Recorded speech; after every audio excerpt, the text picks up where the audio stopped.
Here's a trick question for you. Are you ready for what's coming next? Are you ready for what's coming next? The shorter answer is no, you're not. Well, because you can't be. Because we don't know what's coming next because, well, we've never been right here before. Not in our lifetime. Welcome to Leading Leaders Podcast. 5-minute videos, 5 days a week. I'm J Loren Norris with Leading Leaders Podcast. We are truly in uncharted territories as far as our current American society is concerned. And what I mean by that is the generation of people living right now have never been through something like what we're going through right now. We've been through things similar.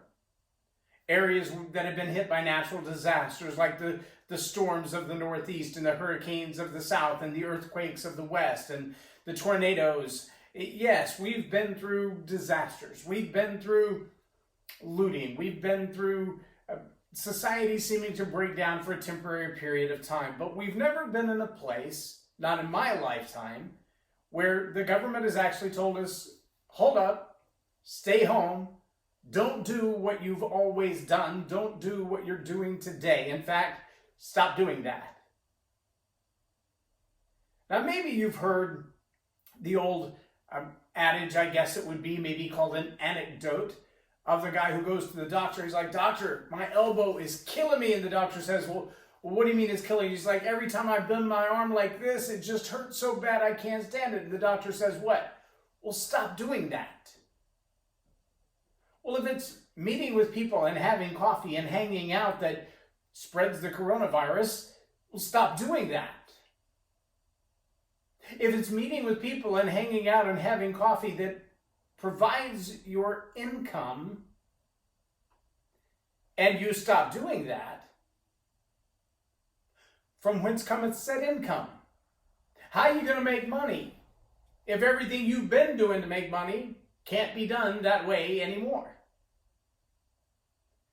Well, the reality is, in the same way that the Industrial Revolution brought a demand for new learning, and every major cataclysm that we've had on Earth since human existence, every time there's a major change in society, there's a new innovation, there's a new idea, there's a new way to learn, there's a new thing to learn, there's a new practice to be had. Let me bring you to a place that I was, about 10 years ago. And that was moving into this world of being a stay-at-home dad and a self-employed, work-from-home kind of a person. Now, I still take jobs and even contracts, even long-term employment opportunities, 2 years or so, where I will report to an office on a regular basis. And I always have clients who are off-site. That's why my video is a little late this morning, because I literally tore everything out of my studio and went to a client's office last week while it was still legal to go see someone else.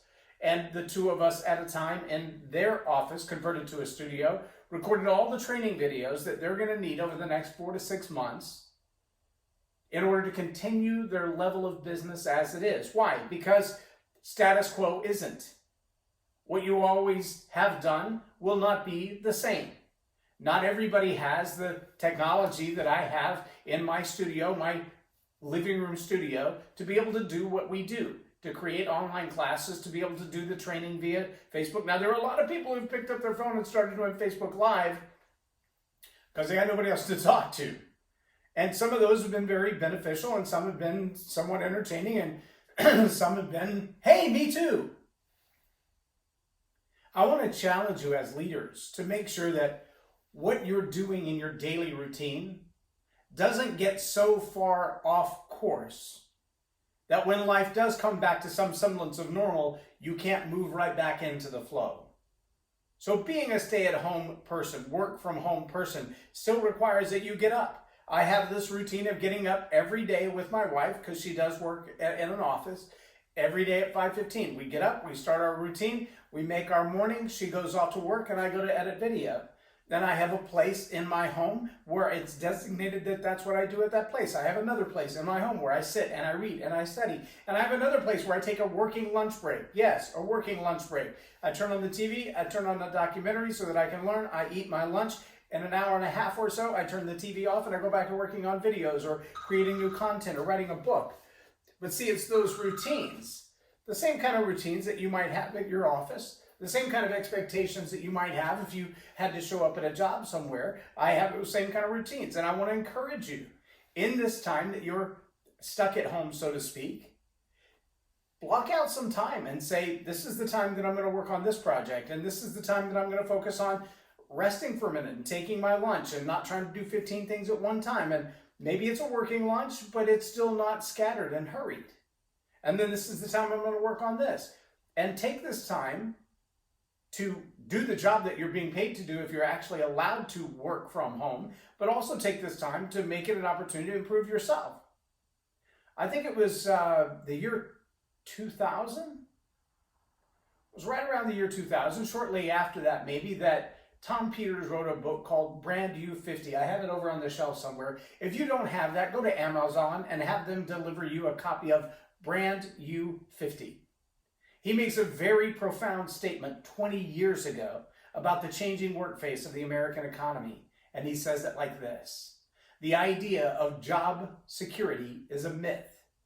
Companies are loyal to the bottom line of stockholders and not to the employees. But the idea of employment security, that's a whole different thing, and it's not the way that people normally think. Employment security means I will always have value in the workplace. The skills that I have, the things that I do, what I contribute will always have value in the workplace. My friend, that is only true if you are constantly learning. Now, one last caution.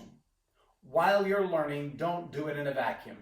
I don't care if you have to get on a Zoom call or a FaceTime, but build yourself in a way that you're still useful to society and you still have the peer pressures of other people learning with you who are challenging your thoughts. In the world of church, we call them lone wolf Christians, people who only study the Bible on their own. Yes, I encourage that you study the Bible on your own. But I don't care whether you're studying leadership, medicine, electronics, or the Bible. Yes, I've studied it all. My library is filled with those books. In every one of them, just like law, there are ideas that the first time you read them, you think, I got this. And then somebody else gives their opinion, and like, oh, well, I thought I understood that, but perhaps I was wrong. And that's the reason that you've got to learn in groups. You need someone who can mentor you and challenge your ideas and thoughts. I absolutely believe in constantly learning. I also believe in getting a mentor or a coach to do that with. So if you need to sign up for some online classes, if you need to download some audios that other people have worked on and tried and tested their outcome and the results, then do that. There's a few on my website. Take a look at them. They're all cheap. If not cheap, if you can't afford them, they're not cheap enough, send me an email. I'll talk about it. Maybe I can make them free for you. But I want you to be constantly learning, because employment security is much more trustworthy in a time like this than job security. I'm J Loren Norris with Leading Leaders Podcast for Tell It Like It Is TV. Have a blessed day.